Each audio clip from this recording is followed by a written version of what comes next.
I was born and raised in the quaint town of Harrow, a place so small that everyone knows your name and no secret stays hidden for long. After high school, I left for college, and soon after graduating, I dove headfirst into the retail industry. My passion wasn't just in sales, it was specifically in lingerie. Fueled by this drive, I worked tirelessly, eventually becoming the owner of a chain of lingerie boutiques that ranged from cozy local shops to upscale destinations. Despite my professional success, something always felt missing.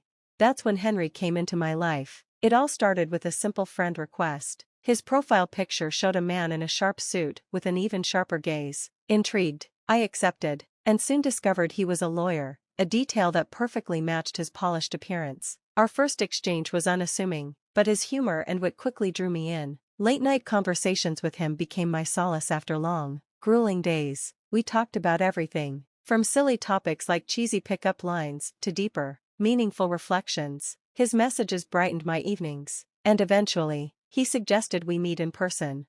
Our first meeting was at my favorite local cafe, renowned for its rich coffee. Henry was even more impressive in person. His charm and attentiveness far exceeded his online persona. We talked for hours, and by the time we parted ways, I couldn't deny the connection we shared. Over the next year, we grew closer, our relationship blossoming into something extraordinary. One chilly evening, as I was locking up one of my stores, Henry surprised me. His breath hung visibly in the cold air as he nervously held out a small, elegant box. With an earnest gaze, he began to speak. "Isa," he said, his voice trembling slightly, "we've been thriving together, just you and me. Recently, I realized it's time we made this official. I want you by my side forever. Will you marry me?" My heart raced, overwhelmed with emotion. Marriage was a big step, but as I looked into his sincere eyes, everything seemed to align. "Yes," I whispered, my voice shaky but filled with joy. "Yes, I'll marry you."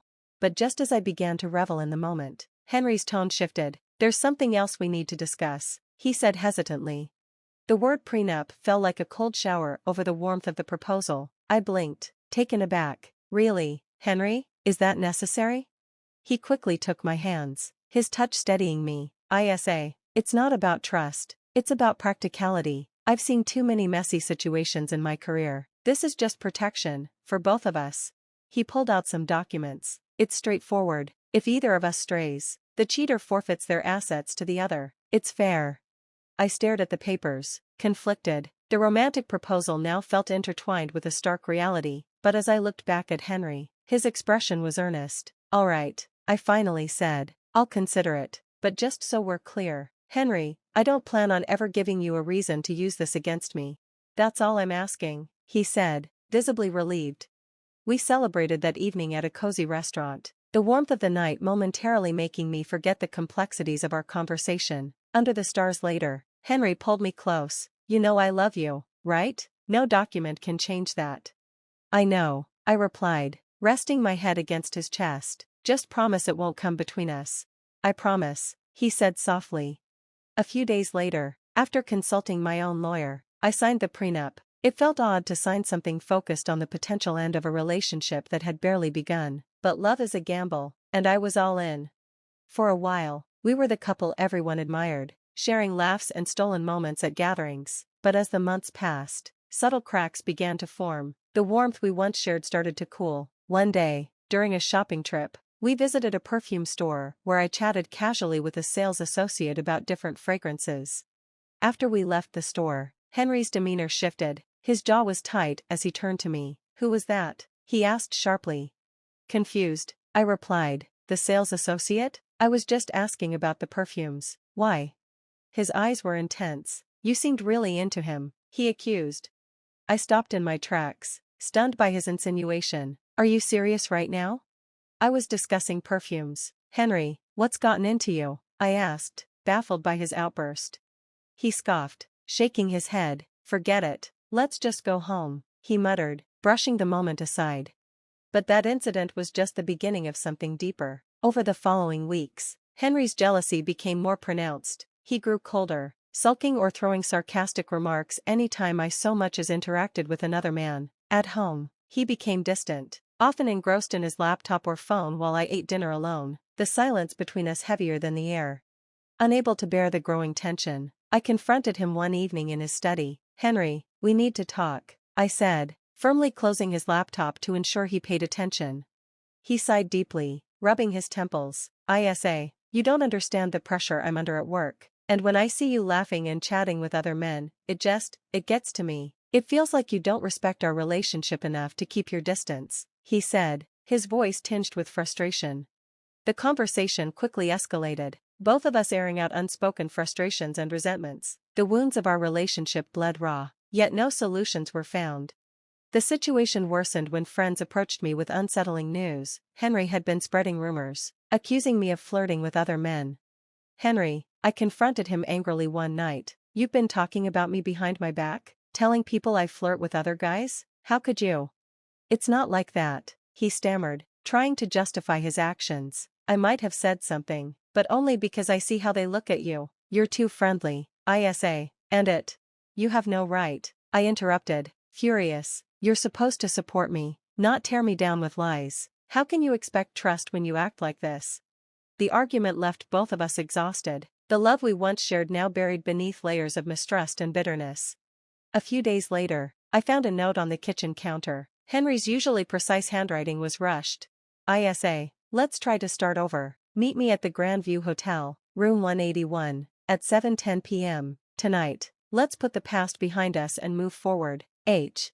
The gesture caught me off guard. Was this an olive branch? A chance to rebuild what we had lost? Despite my apprehension, hope stirred within me, fragile yet persistent. That entire day, my thoughts were consumed by the note and the possibility of a new beginning. By evening, hope fluttered in my chest like a delicate bird taking flight. But when I arrived at the hotel, Henry's demeanor shattered any expectations I had. He stood there, his face a mask of anger. "So the prodigal wife finally returns," he sneered, his voice thick with disdain. "Henry, something terrible happened tonight," I began, my voice trembling with urgency. "We need to talk." "Don't bother," he cut me off with a dramatic gesture, slamming a set of photographs onto the table. "Then explain these," he demanded furiously. Trembling, I picked up the photos. My blood ran cold. They showed me in a hotel room, entangled in a compromising position with a man I didn't recognize. My heart sank. "Henry, I swear," I stammered, horrified. "I don't know this man. I've never seen him before. Something bizarre happened tonight, I can't explain it." But Henry's fury was relentless, his trust in me crumbling before my eyes. I stammered, panic rising in my chest. Henry's scornful laugh sent a chill down my spine. "A monstrous mistake or just your monstrous actions? Marrying you was the real error," he declared coldly. Tears welled up in my eyes, but I steeled myself, determined to remain composed. "I didn't do this. Henry, you have to believe me," I pleaded desperately. He sneered, his tone venomous. "Believe you? Why should I? You're nothing but a liar and a cheater, and I'll make sure you don't get a dime from me. I'm taking this to court. I'll take everything." Grabbing his pre-packed suitcase, he stormed out, slamming the door behind him. The sound echoed through the now empty house, leaving me devastated. I collapsed onto the sofa, my body racked with sobs. A sharp, throbbing pain consumed my head, clouding my thoughts. It wasn't just a headache, it was as if a dense fog had descended over my brain, making the events of the night disjointed and surreal. Then, it struck me, the wine. I had only had one glass, but the overwhelming dizziness and blackout were inexplicable. The symptoms were far too severe for such a small amount. Desperate for answers, I called my friend Riley, a nurse.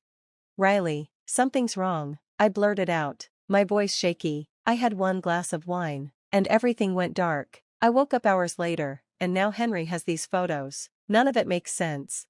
Riley's tone was immediately serious. "Isa, it sounds like you might have been drugged. You need to go to a hospital or a lab and get tested immediately. Tell them everything, especially about the wine and your symptoms." Without hesitation, I drove to the lab, my mind racing to piece together fragments of the evening. I explained my ordeal to the technician, who solemnly drew several vials of blood for testing. Days later, a heavy letter from Henry landed on my doorstep. My hand shook as I opened it. The cold, formal language confirmed my worst fears. Henry was suing me for infidelity, aiming to strip me of everything based on our prenuptial agreement. The trial was set for a month away. Panicked, I called my lawyer, Jacob. His voice was a small comfort amid the turmoil. "Isa, come to my office. We need to strategize." When I arrived at his office, I spotted Henry outside, walking with a young man. My heart froze. The man looked eerily familiar. Then it hit me, he was the same individual from the incriminating photographs. Instinctively, I reached for my phone and began recording. I captured Henry and the young man exchanging an envelope, which the man quickly concealed. Adrenaline surged through me as I realized the potential importance of what I had just witnessed. In Jacob's office, I shared the video. His eyebrows shot up as he watched the secretive exchange. "This is significant, ISA. It looks highly suspicious. We need to involve an investigator," he said, dialing his contact immediately. Jacob's friend Wyatt, a seasoned investigator, agreed to take the case. He wasted no time trailing the young man and digging into his background. Within days, Wyatt summoned us to his office. His expression was grave. I spoke to the young man. Wyatt began. "He's an actor, down on his luck. He admitted your husband hired him to pose in those photos. Henry orchestrated the entire setup, including drugging you." As he spoke, an email notification buzzed on my phone. My blood test results had arrived. With trembling hands, I opened the attachment. My heart skipped a beat as I read the results, positive for a potent sedative. The pieces of the puzzle finally came together. Henry's betrayal ran deeper than I could have ever imagined, but now, I had the truth on my side. The courtroom was tense as I handed my phone to Jacob. He scanned the blood test results, his expression hardening with determination. "ISA," he said firmly, "this is the evidence we need. Not only can we defend you, but we can also confront Henry effectively. We'll keep everything confidential until the court date. Let's catch him off guard." A week passed, and I tried to distract myself by focusing on my lingerie store. One afternoon, Henry walked in, smugly introducing me to Nova, his new fiancée. He flaunted their engagement, but his smile was hollow. Nova, much younger and seemingly unaware of Henry's true nature, observed me with curiosity and skepticism. Henry's arrogance was palpable as he declared, "Soon, this store will be mine." I resisted the urge to respond, remembering Jacob's advice to stay silent until court. Instead, I gave a measured smile. "We'll see what the judge decides, Henry." The court date came quickly, and the atmosphere was electric with tension. Henry, representing himself, stood confidently to make his opening statement. "Ladies and gentlemen," he began, his voice smooth and commanding, "today, you will see the true character of the woman before you. ISA has not only violated her marriage vows but has undermined the sanctity of our household with her deceitful actions." He displayed photos of a supposed affair on a screen, stirring murmurs in the courtroom. Henry painted himself as a wronged husband, his words dripping with indignation and scorn. Each sentence was delivered with dramatic precision, aimed at swaying the judge. When his tirade ended, Jacob rose. His calm demeanor was a sharp contrast to Henry's theatrics. With measured authority, he began to dismantle the false narrative. "Your Honor," Jacob stated, "the claims against my client are not only baseless but part of a calculated scheme by Mr. Clark." Jacob gestured toward the back of the courtroom, and the actor Henry had hired entered. The room buzzed with shock as the young man nervously recounted his involvement, admitting he was paid to stage a scene for Henry's fabricated evidence. His trembling voice added weight to the revelation. Next, Jacob presented my blood test results. The courtroom fell silent as he explained how I had been unknowingly drugged. The judge's expression darkened as Jacob meticulously connected the dots, unveiling Henry's pattern of manipulation in previous marriages to financially exploit his ex-wives. As Jacob concluded, he requested not only the dismissal of Henry's fraudulent claims but also fair compensation for the ordeal I had endured. The judge deliberated before delivering her verdict. She ruled in my favor, voiding the prenuptial agreement and awarding me $60,010 in damages. Relief and vindication washed over me as tears welled in my eyes. Henry's face turned ashen. Nova, who had been silently observing, rushed out of the courtroom. She returned moments later to thank me for exposing the truth, then promptly left Henry for good. The trial's sensational details quickly made headlines. Henry's professional reputation was destroyed, and he lost his license to practice law. Encouraged by the revelations, his ex-wives filed lawsuits, exposing his long history of deceit. Financially and socially ruined, Henry was left with nothing. That evening, as I locked up my store and watched the sunset cast long shadows, I reflected on the journey. It had been a fight fraught with despair, but it was also a testament to resilience and the pursuit of justice. I had faced the storm and emerged stronger, with the truth as my shield.